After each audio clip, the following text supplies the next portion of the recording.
Notre invité du jour de Matin Première est celui pour lequel craque la chanteuse Nicki Minaj, mais aussi quelques milliers, je peux dire au moins milliers d'autres femmes. Willy Monfret, bonjour, merci d'être avec nous.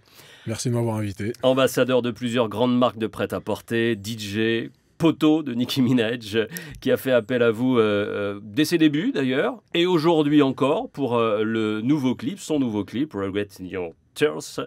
Elle craque encore pour vous? Moi, je craque toujours pour elle aussi. C'est réciproque. C'est quoi votre relation? Parce que, ouais, on dit tout. On dit tout, il n'y a pas de problème. Non, relation professionnelle, amicale.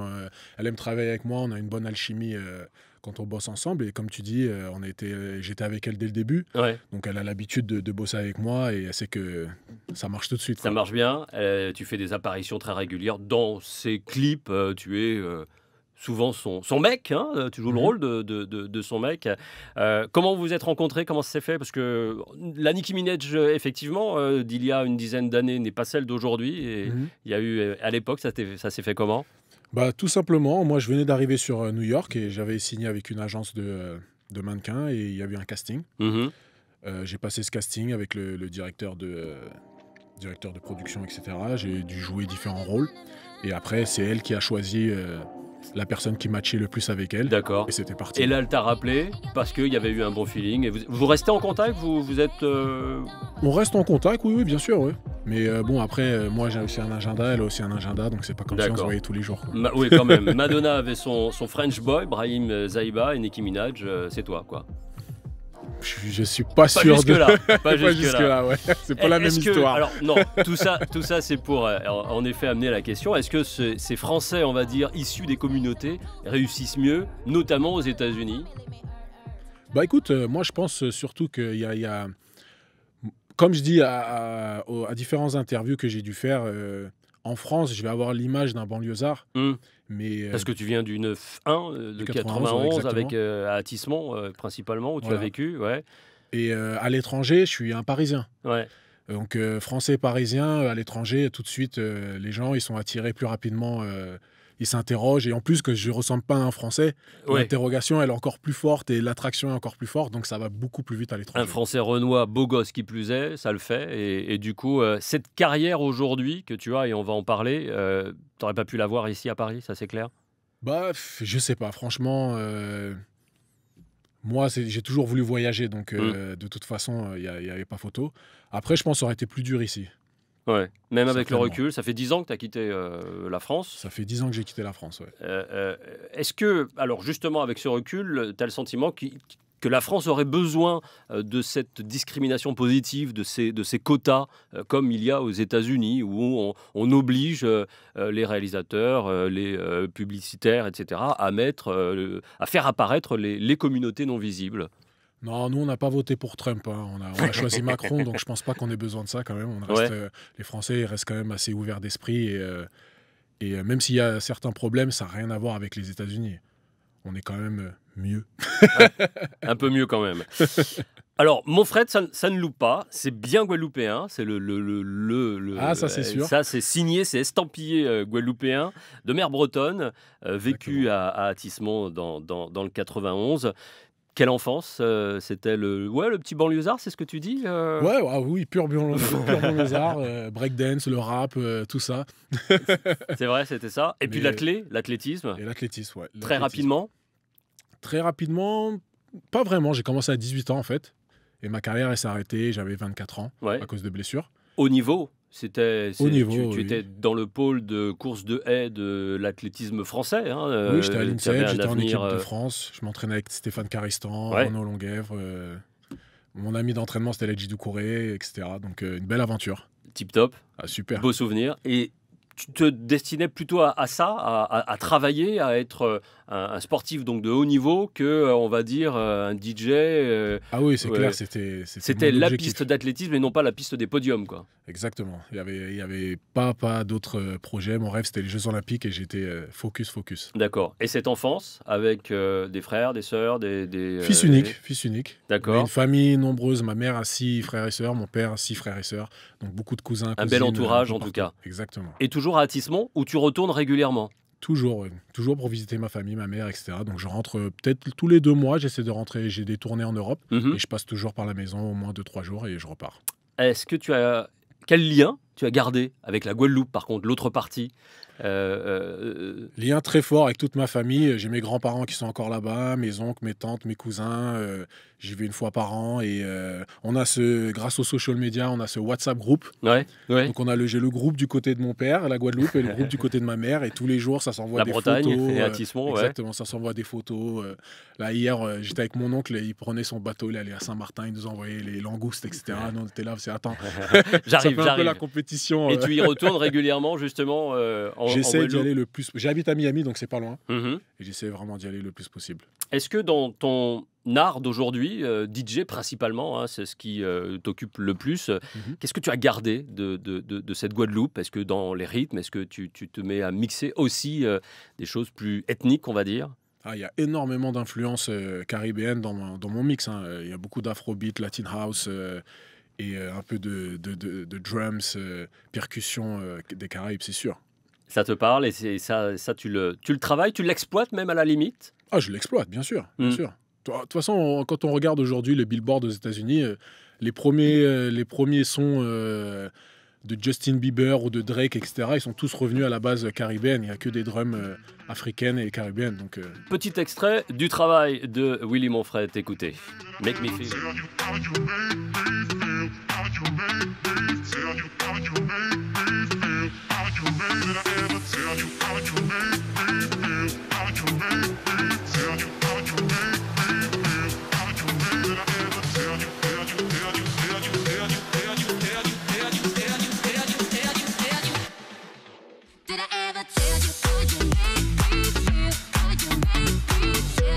Alors il y en a plein d'autres, vous l'imaginez, du boulot il y en a énormément. Autre extrait, j'ai retenu celui-ci, parce qu'il y a un monsieur dedans qui me plaît beaucoup. Écoutez, essayez de reconnaître, tenez.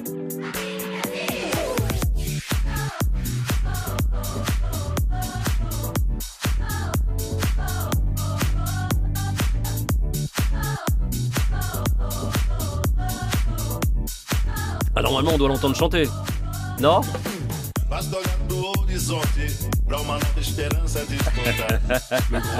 Le grand, ouais. Quand on parle justement de ces côtés caribéens ethniques, alors là c'était Pelé, remixé des paroles de Pelé, voilà, son délire, quoi, comment. Son hobby. Ouais. Comment justement t'en es arrivé là à devenir, alors tu fais le tour du monde avec tes platines, justement, j'ai lu que les cachets étaient intéressants, à peu près 5 000 € la soirée. Comment t'en es arrivé là? Des pistes d'athlétisme, justement. Alors, top modèle, oui, parce que physiquement, super beau gosse, etc. Ça peut se comprendre. DJ, c'est un vrai métier, c'est un autre métier. C'est une autre. T'étais déjà attiré par ce milieu? Toujours été attiré par ce milieu. Comme je disais avant, je faisais du rap, le breakdance avec tout le monde. Donc là, le milieu musical a toujours été présent. Ma famille... J'ai grandi avec la musique et dès que j'ai eu l'occasion j'organisais mes propres soirées en fait en Asie et en Australie. D'accord. Que j'ai exporté après en Afrique du Sud avant d'aller aux États-Unis. Donc j'étais Et déjà. ça, ce sont tes propres soirées, ce sont tes concepts à toi. Exactement. Ouais. Et je voulais juste jouer la musique dans mes soirées et ça a marché. Et après on a continué à avancer comme ça et ça a explosé. Ouais, ça a explosé. Aujourd'hui, t'en es où? Tu reviens d'Afrique du Sud, si je ne me trompe? Oui, exactement. Et demain, tu repars? Demain, je pars à Barcelone. Barcelone, où tu vas y rester un mois, toujours pour DJ, mais tu vas en profiter pour faire la Fashion Week. Il y a la Fashion Week aussi. C'est Barcelone. Je dois DJ en Espagne, un peu partout en Europe. Donc on continue. Ouais. Tu disais de toi, oui, on va dire un peu le banlieusard d'Athis-Mont, en même temps une tête bien pleine, bien faite et bien pleine, détenteur d'un master d'école de commerce également. Tu as eu l'occasion d'utiliser toutes ces connaissances? Tu t'es resté un bon businessman aussi? Ouais, je pense qu'on l'utilise dans la vie de tous les jours aussi. C'est pas forcément au boulot, mais quand j'ai une interview avec toi, par exemple, ou quand je passe n'importe quel rendez-vous par rapport à la musique, etc. Ouais. Ou même mon propre management. Faut savoir manager sa propre marque, sa propre image. Et tout ça, ça a servi, c'est sûr. D'accord. Aujourd'hui, c'était quoi? Il y a une entreprise, il y a une société, Willy Monfred, il y a On peut dire ça comme ça. On peut le dire.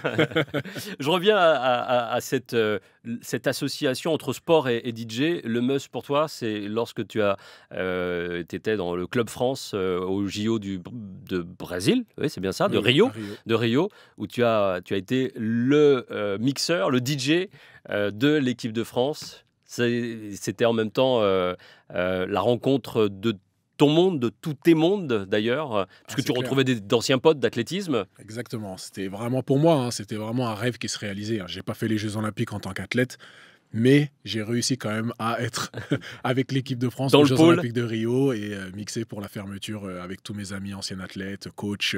C'était extraordinaire. Quel message, justement, aujourd'hui, tu donnes à cette jeunesse d'Athis-Mont ou de Guadeloupe ou d'ailleurs? C'est quoi quand sans micro justement, en off, tu discutes avec des jeunes qui... Non, c'est très simple. Il faut réaliser ses rêves. Il ne faut pas hésiter à partir. La France, c'est un beau pays. On nous donne une éducation qu'il faut, etc. Donc, il faut savoir s'en servir. La France, elle sera toujours là. Donc, on peut partir à l'aventure. Si ça ne marche pas, on peut revenir. On peut recommencer ici. Donc, il ne faut surtout pas hésiter à partir, vivre ses rêves et juste...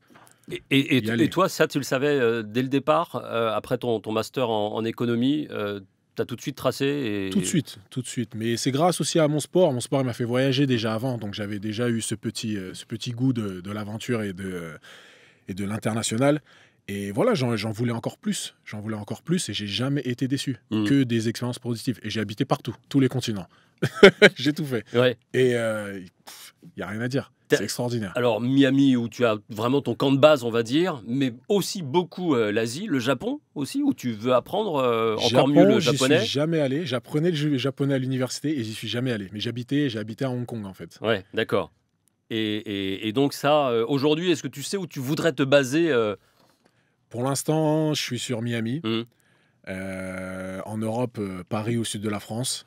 Et en Asie, Hong Kong, c'est une de mes villes préférées. Comment se fait-il que tu sois si peu connu malgré tout? Alors oui, il y a les réseaux sociaux, tu as un public, mais dans les médias, on va dire, nationaux, peu connus en France, tu cherches pas vraiment non plus à...